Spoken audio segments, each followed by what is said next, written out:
Today we are reading My School's a Zoo by Stu Smith.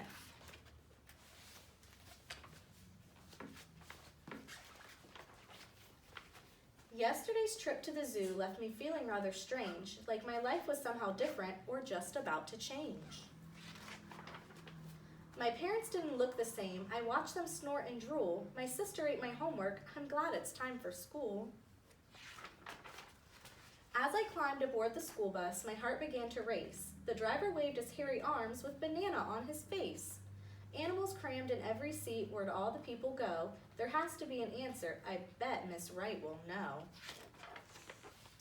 I ran into my classroom, but my teacher wasn't there.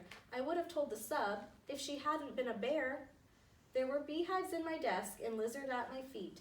A goat ate all my pencils. There were needles on my seat. By the time I got to art class, there was nothing I could do. There were pythons on the ceiling wreaking havoc with the glue.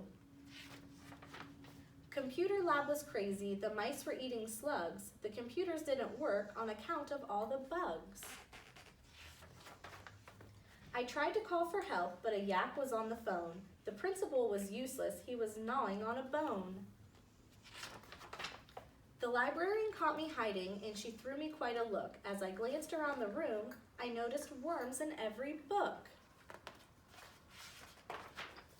The lunchroom sure was crowded, and the aides looked pretty mean. The lions and the wildebeest were causing quite a scene. The lobster in my lunchbox snapped its claws up in the air. A vulture watched me patiently so he could take his share. The turtles on the playground were spinning down the slide, while hyenas laughed in chorus as a hippo took a ride. Music class was noisy. A penguin led our band. The ostrich missed his cue, and the monkey smashed his hand. I was feeling kind of nauseous, so I went to see the nurse, but judging by her awful fangs, I thought she'd make things worse. There were starfish on my papers, and a beaver cleaned the boards. The seal clapped to erasers while a fox gave out awards. The bus ride home was dreadful. The skunks made quite a stink. Did the zoo trip cause this mess? I closed my eyes to think.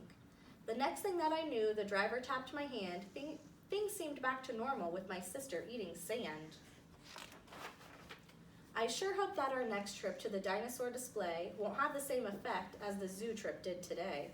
But that could never happen. The dinosaurs are gone. At least I think they are. Then again, I could be wrong. The